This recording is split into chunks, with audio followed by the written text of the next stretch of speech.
मनोजवं मारुततुल्यवेगं जितेन्द्रियं बुद्धिमतां वरिष्ठं वातात्मजं वानरयूथमुख्यं श्रीरामदूतं शरणं प्रपद्ये.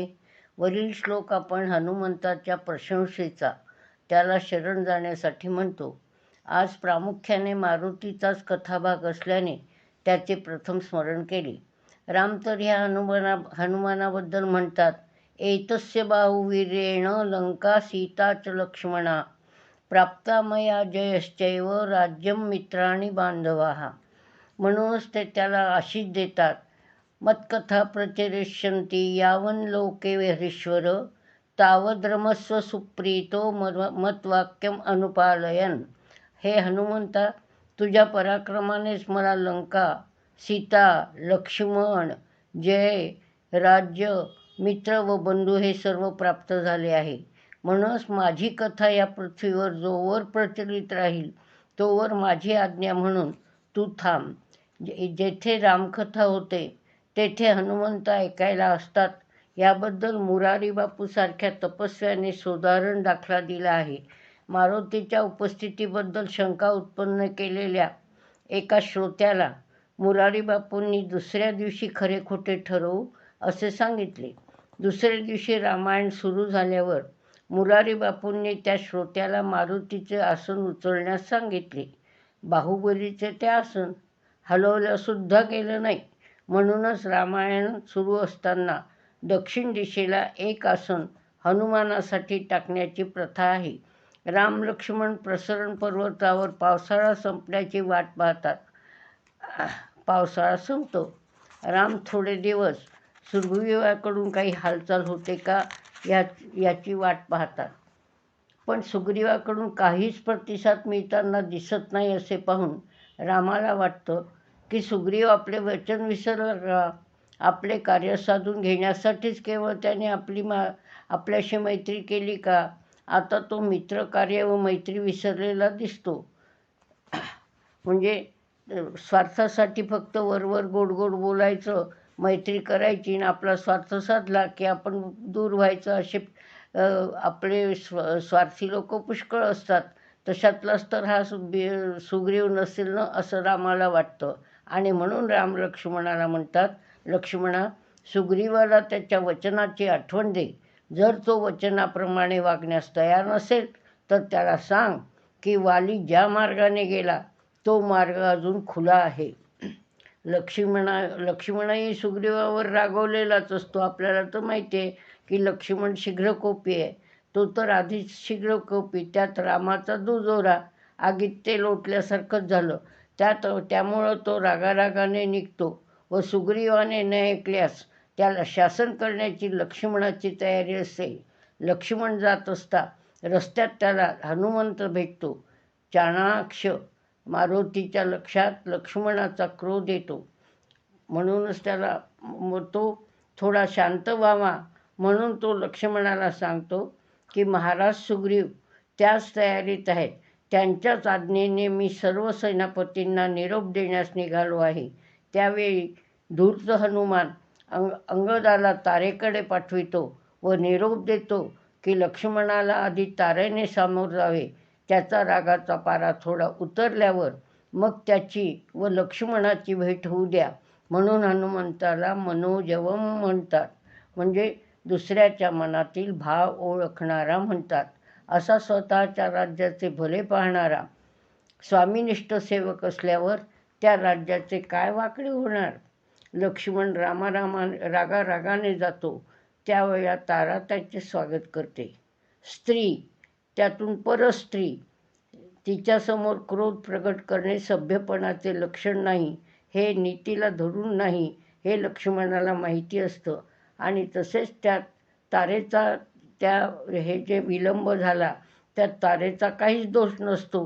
म्हणून लक्ष्मण आपला क्रोध आवर्ता घेतो व सांगतो की त्याला सुग्रीवाला भेटायचे आहे. तारा ही एक अतिशय हुशार व चतुर स्त्री आहे. ती लक्ष्मणाला म्हणते, हे तुम्ही सगळं भाषण नीट ऐका. सुग्रीव आत्ताच आपणा दोघांस भेटण्यास निघणारच होता. त्याच्याकडून रामकार्य करण्यास थोडा विलंबच झाला आहे, पण फार दिवसांनी मिळालेले राज्य त्याची घडी बसविण्यात जरा वेळ लागणारच. शिवाय बरेच दिवसाच्या विरहामुळे तो सुखविलासात जरा जास्तच रमला. पण असे पहा, विश्वामित्रासारख्या ऋषीला मोह आवरता आला नाही. सुग्रीव तर जाणून बुजून वानर, एका वन्य जमातीचा. त्याच्याकडून असा प्रमाद होणे क्षम्यच आहे. आपल्याला क्रोध येणे पण साहजिक आहे. पण आता सुग्रीव कर्तव्यात मुळीच कसूर करणार नाही. त्याच्या परिस्थितीचा विचार करून त्याला क्षमा करणे तुमच्या पण हिताचेच आहे. तो अत्यंत पराक्रमी आहे. तो पराक्रमी व बलवान अशा वानरसेनेचा सेनापती आहे. त्याच्या मदतीशिवाय शक्तिमान व सुसूत्र राजसत्ता असलेल्या, प्रचंड राजयंत्रणा असलेल्या रावणाला मारता येणार नाही. सीतेला सोडविणे ही त्यापुढची गोष्ट आहे. म्हणजे तारा याच्यात असं दाखवून देते की जेवढं सुग्रीवाला त्याचं कर्तव्य करणं भाग आहे, तेवढंच तुम्हाला पण त्याच्याशी नमतं घेणं भाग आहे, कारण तुम्हालाही त्याची गरज आहे. असे बोलून चतुर तारा लक्ष्मणाचा क्रोध शांत करण्यात यशस्वी होते.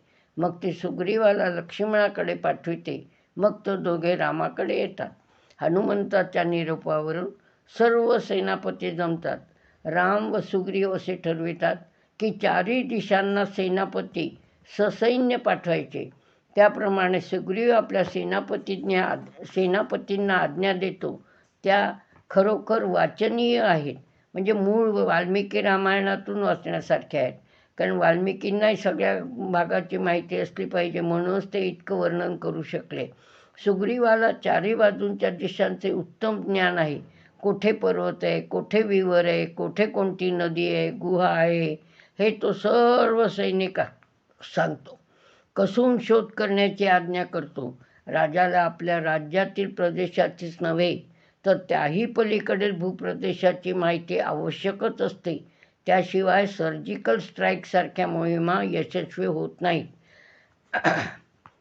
दागिने सीतेचेच असल्यामुळे सीता दक्षिणेकडेच सापडेल अशी सुग्रीवाला खात्री असते.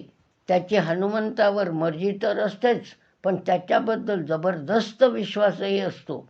तो मारुतीला म्हणतो, हे मित्रा, या भूमंडळात तेजस्वितेबाबत तुझ्या तोडीचे कोणीच नाही. सीतेचा शोध लागेल असा उपाय तूच शोधू शकतोस. तू नीतिशास्त्राचा पंडित आहेस. बल, वृद्धी, पराक्रम, देशकाल विवेक, नीतिधर्माचे पालन ह्या गोष्टी फक्त तुझ्यातच आहेत. उठ, तयार हो. सुग्रीवाला संकटकाळी ज्यांनी साथ दिली ते त्याचे मित्र नल, नील, जांबवंत, हनुमंत यांच्यावर त्याचा भरोसा असतो. पैसा असताना मौज करण्यात भोवती खूप खुशमस्करे जमतात. शीत तेथे भूत ही म्हणच आहे. पण राज्य नसलेल्या अरण्यात राहणाऱ्या सुग्रीवाला साथ देणारे हेच चौघे असतात. मित्राची खरी परीक्षा संकटातच होते. या किष्किंधा कांडात खूप सुविचार आहेत. रामायणातील सुविचार संग्रह करणे हा एक प्रकल्प होऊ शकतो. या चौघावर भरोसा असल्याने अंगदाच्या नेतृत्वात त्यांना दक्षिणेकडे पाठविण्याची सुग्रीव ठरवितो. तेव्हा हनुमान श्रीरामाला विचारतात की आम्ही सीतेला कसं ओळखायचं? तेव्हा राम सांगतात, तिचा चेहरा म्लान असेल, जी अत्यंत सुंदर असून आता कृश व निस्तेज झालेली असेल, आणि जिच्या मुखी माझ्याच नावाचा जप सतत चालू असेल, ती सीता आहे हे नक्की समजा. पहा, रामाला किती तिच्याबद्दल खात्री होती. ती खात्री अगदी योग्यच असते. पण हा जो प्रश्न विचारला हनुमंताने, तो इतर सेनापतींनी कोणीच विचारला नाही आहे. हे पण हनुमंताचं एक वैशिष्ट्यच आहे. सीतेबद्दलची रामाची खात्री कशी योग्य असते हे आपल्याला पुढच्या गोष्टीवरून समजेल. रावण सीतेला घेऊन लंकेत जातो. तिच्यासमोर आपल्या पराक्रमाचे वर्णन करतो. त्यावेळी सीता त्याला म्हणते, तू एवढा पराक्रमी होतास तर मला चोरून का आणलीस? चोरून का पळवलीस का? रामाशी युद्ध करून का नाही केलेस? मला का नाही तसं युद्ध करून जिंकलास? तसेच रावण तिला आपले वैभव दाखवितो तेव्हा ती म्हणते, मी राजहंसी आहे. रामासारख्या राजहंसाबरोबर मी राहिलेली. मी तुझ्यासारख्या डोमकावळ्याला वश होणार नाही. पहा, एका बलाढ्य राजाला त्याच्या राज्यात किती निर्भयपणे उत्तर देते. याचं कारण ती मरणाला भीत नाही. ती स्वसंरक्षणक्षम असते. निर्भय व समर्थ मन असतं तिचं. सीता कशानेच वश होत नाही असे पाहून रावण तिला त्रिजटा नावाच्या राक्षसीच्या स्वाधीन करतो. तिच्या मदतीला अनेक राक्षसिणी असतात. रावण ताकीद देतो की 1 वर्षाच्या आत ही मला वश होईल असे प्रयत्न करा. वर्ष संपल्यावर तिचे तुकडे तुकडे करून मला खाण्यास द्या. सीता जेव्हा जेव्हा रावणाशी बोलते तेव्हा ती एक गवताची काडी समोर धरते. ती रावणाला दाखविते की त्याला त्या काडी इतकी ती किंमत देत नाही.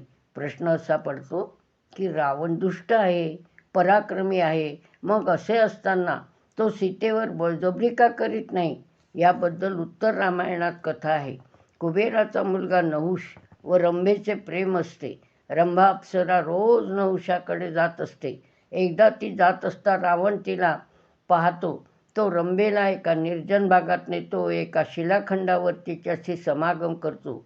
रंभेने आपण कोठे जात आहोत हे सांगितले असते. रंभा रडत रडत नहुषाकडे जाते. तेव्हा नहुष रावणाला गाठून शाप देतो की माझी प्रिया म्हणजे तुझी स्नुषा ही स्वतःच्या मुलीसारखी असते. तिच्याशी तू अतिप्रसंग केलास, त्यामुळे तू कुठल्याही स्त्रीशी तिच्या मनाविरुद्ध समागम केलास तर तू मृत्यू पावशील. हा शाप रावणाच्या लक्षात असल्यामुळे तो सीतेशी बळजबरी करीत नाही. रावणाने आणलेल्या बऱ्याच स्त्रिया त्याचे रूप व वैभव पाहून त्याला वश झालेल्या असतात. काही प्राणभयाने त्याच्या इच्छेला बळी पडतात. मग हनुमंत विचारतात, आम्ही सीतेला ओळखले तरी आम्ही तुमच्याकडूनच आलो आहोत अशी खात्री सीतेला कशी पटेल? पहा, पुन्हा हनुमंताची इथे बुद्धी दिसते. त्यावेळी राम सीतेने त्याच्या हातात जी दर्भाची अंगठी घातलेली असते ती देतात व चित्रकूटावरील कावळ्याची गोष्ट सांगून ती सीतेला कथन करण्यास सांगतात. याप्रमाणे सर्व तयारीनिशी अंगदाचे दल सीतेच्या शोधात दक्षिणेकडे निघते. दक्षिणेकडील सर्व पर्वत, गुहा, नगरे शोधून होतात, पण सीता कुठेच आढळत नाही. सुदूर दक्षिणेकडे गेल्यावर त्यांना बरेच दिवस खाण्यास काहीच मिळालेले नसते. अशा स्थितीत त्यांना एक विवर दिसते. त्यातून पंख ओले झालेले पक्षी बाहेर येतात. तेव्हा त्या विवरात पुष्करणी असावी असा अंदाज सर्व करतात. ते आत जाण्याचे ठरवितात. मात्र त्यात जाण्याचा मार्ग पर्वतातील बोगद्यासारखा अंधाराचा असतो. ते एकमेकांना धरून जातात. खूप दूर अंधारात चालत गेल्यावर त्यांना उजेड दिसतो. ते पाहतात ते एका सुंदर बागेत पोचलेले असतात. तेथे जलाशय असतात. सोन्या चांदीची दारे, खिडक्या असे असलेले महाल असतात. एका झाडाखाली वल्कले नेसलेली एक सुंदर तपस्विनी कृष्णाजिनावर बसलेली असते. ती वानरांकडे येऊन चौकशी करते. वानर तिकडे येण्याचा हेतू सांगतात. ते रामकार्य करण्यास आलेले ऐकून ती त्यांना खायला प्यायला देते. ती सांगते की या स्थळातील सर्व वस्तू मै नावाच्या राक्षसाने निर्माण केल्या आहेत. हेमा नावाच्या अप्सरेशी मै लंपटपणा करतो म्हणून इंद्र त्याला ठार मारतो. हेमाची सखी स्वयंप्रभा म्हणजे ती स्त्री आता या सर्वांचे रक्षण करीत असते. ती सांगते की इथे आलेला कोणी सहसा बाहेर जात नाही, पण तुम्ही रामकार्य करीत आहात म्हणून मी तुम्हाला बाहेर नेऊन सोडते. ती त्या सर्वांना डोळे बंद करण्यास सांगते. त्यांना विवराच्या बाहेर आणते. ती परत जाते. वानर पाहतात की त्यांच्यासमोर अथांग सागर पसरलेला आहे.